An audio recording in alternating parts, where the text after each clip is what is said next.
इंग्रेज माने आसचंती एवं विभिन्न जो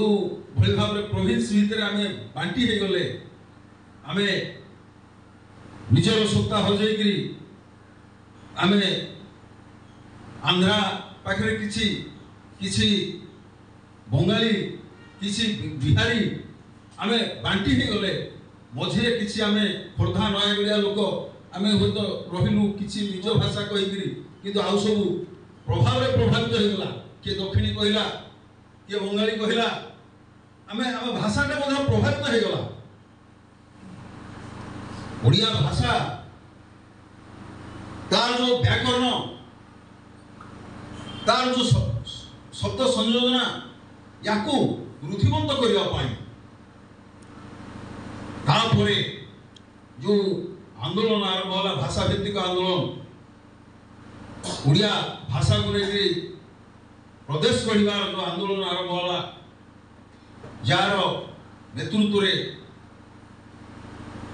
फकीर मोहन सेनापति को आरंभ करी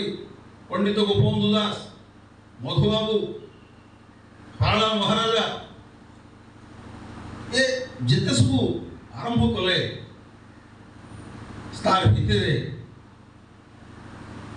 जहाँ हो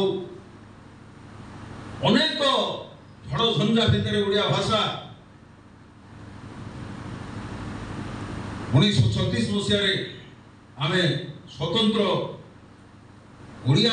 भाषा भाषा भित्तिक राज्य गठन करने आम समर्थ हो पारे भाषा भित्तिक राज्य तेणु तापर आम देखुचु जो ओडिया भाषा साहित्य जो धारा से धारा केते परिवर्तन घटी होउछि प्रथमे जो माने जगन्नाथ दास आरंभ कर सारा दास पर्यंत जो माने लिखुथिले लेखनी चालना करथिले भक्ति भाव साहित्य अब रीति जुगीय साहित्य तापरे गोटे परिवर्तनशील दुनिया रे से भितर गंडी भितर बाहरी आसिक साधारण मनुष्य पे कथा कहलार साहित्य साहित्य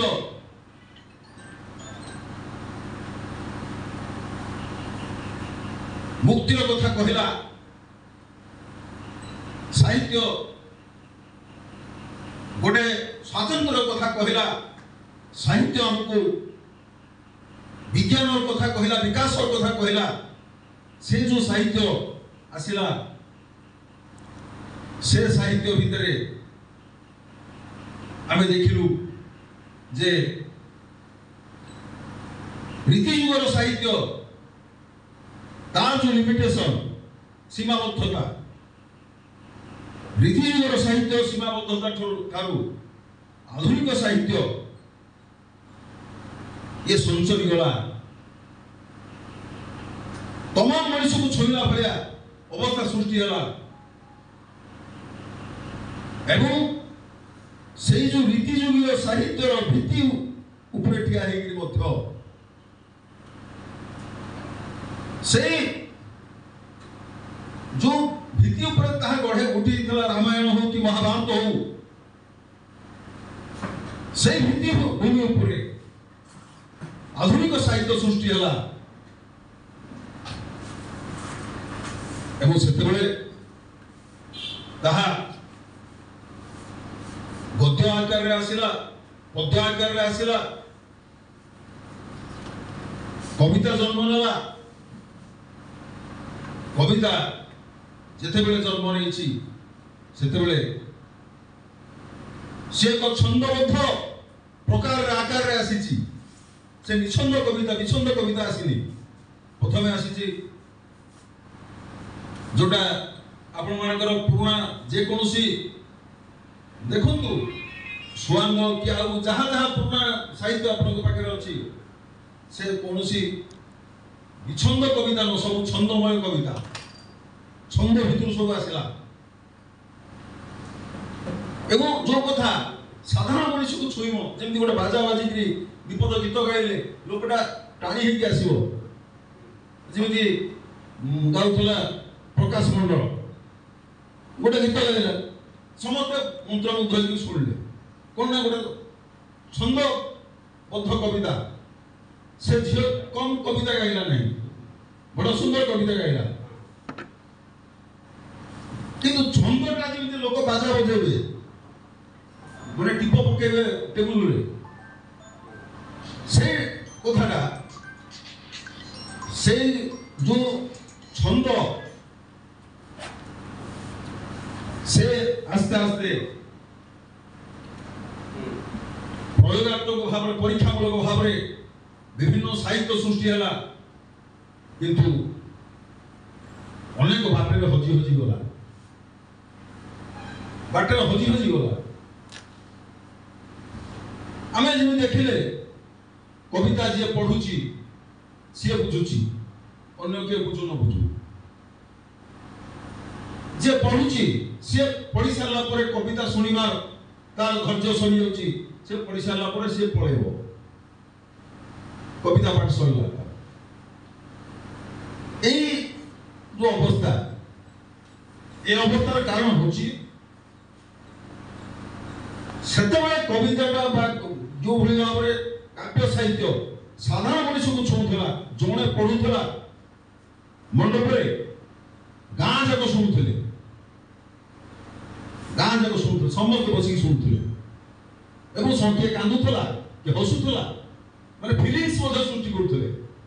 किसी कम कथा नुह सेमिति कहीं प्रभावशाली हम नहीं साहित्य वो कहला कथा आधुनिक समय जो दुख जो जंत्रणा ए कथा रहिबो किंतु तार स्टाइल केमती हम ता स्टाइल भाव लोक को छुईला भया लोक को छुईमो एई कथा सब रहिबो जिंस रहिबो किंतु लोक को छुईमो ताको मिसई के चलेइबा पाई आपण मानकर आज जो कविता मानकर संस्पर्श में आसिली आपण मानकर बहुत खुशी कथा बहुत बढ़िया है भल लगिला आपण मिसई के मध्य चलैछंती आपण माने मध्य किसी एक्सपेरिमेंट करूछंती ताकू किभली भाव रे ये जो साहित्य घर आपण माने एठी करछंती ए साहित्य घर केमिति सब बेले बुढ़ी उठिबो ए घरे घरे मनुष्य हेबे ये जो वर्तमान ट्रेंड वर्तमान जो धारा वर्तमान चली कविता पाठर धारा ताठू आप अलग भाव निजक तैयारी करेंगे ये कविता पाठर धारा वर्तमान आपण मैंने विचार करूँ मु क्या समालोचना करने कहूना बहु लोक कविता पाठ करने को आग्रह प्रकाश कर सब जो कहे आप आग जे कविता पढ़े आप आग निजे भावतु निजे पढ़तु निजक भल लगुच कि नहीं आग देखो जदि निजक निजे उत्साहित हेले से बाहर को छाड़ू जदि निजक भल लगुना बर रखी दिखाँ आउ थे भल कि लिखे पढ़े कहीं कविता बसिले देखी जो यही धारा ये आपण मानको मो धन्यवाद देवी जे आपण मानकर जो उद्यम से जो कवि मानकर पाठ पढ़ी दे के पळेला मो पाली आग पकई दियो मु पढ़ी दे कि पळेबी ए धारा नाही एठी आपण माने समस्ते एई कविता आसर सहित एकाठी माने अंतर दे के आपण मिसि जाइछंती तेणु मु आउ थे आपण मानको धन्यवाद दउची आउ समय मु बेसी नबा पे चाहू नहीं ना हां मु बर्तमान श्रेष्ठ कविता हां जने जने कवि किबा कवयित्री की आमे आज जोटा भल लागिला खाली कहया कथा समस्त को तो भल लागिची बहुत भल कविता आपण माने सब लिखिछंती गाइछंती बहुत मीनिंगफुल ତା ଭିତରେ ଏବଂ ଖାଲି ଦେଶ ସମସ୍ୟା ନୁହଁ ଆନ୍ତର୍ଜାତିକ ସମସ୍ୟା ଏ କଥା ମଧ୍ୟ ତା ଭିତରେ ଆପଣମାନେ ରଖିଛନ୍ତି ଲୋକଙ୍କର ସମସ୍ୟା ବି ଆଣିଛନ୍ତି ଏଭଳି ଆଣନ୍ତୁ। ମୁଁ କେବଳ ମୋତେ ଯେହେତୁ ଏ ଗୁରୁ ଦାୟିତ୍ୱଟି ଦେଲେ ପ୍ରକୃତରେ ମୁଁ ଏମିତି ବସେ ନାହିଁ ଏଇ କାମରେ ବସିଲେ ମୁଁ ଏନ୍ଜୟ କରିପାରେ ନାହିଁ କବିତାଟାକୁ ମୁଁ ଯେମିତି ଭାବରେ ଏନ୍ଜୟ କରିଥାନ୍ତି ସବୁ କବିତାରେ ମୋତେ ଭଲ ଲାଗିଥାନ୍ତା ଆହୁରି ଭଲ ଲାଗିଥାନ୍ତା ମୁଁ ଏଇଟା ଏନ୍ଜୟ କରିପାରିଲିନି ମୋତେ ଗୋଟେ ସନ୍ତୋଷ ଗୋଟେ ଗୁରୁ ଦାୟିତ୍ୱ ଦେଇ ପକେଇଲେ ତେଣୁ ହଉ ପଛକେ ମୋତେ ସେ କହିବାକୁ ପଡ଼ିବ ଆଜିର ଏ ସବୁ କବିତା ଭିତରେ ପ୍ରକାଶ ମଣ୍ଡଳ କବିତାଟି ଭଲ ଲାଗିଲା ତାଙ୍କର ଯେଉଁ କବିତାରେ କାହିଁକି ଭଲ ଲାଗିଲା ଏକରେ ସ୍ୱର ଥିବା କବିତା ଦ୍ୱିତୀୟ କଥା ହେଉଛି ମାଟିକି ଛୁଇଁକି ସେ କବିତାଟାକୁ ଲେଖିଛନ୍ତି ଅନ୍ୟ ପାଇଁ ବୋଧଗମ୍ୟ ହେଲା ଭଳିଆ କବିତାଟି ହେଇଛି।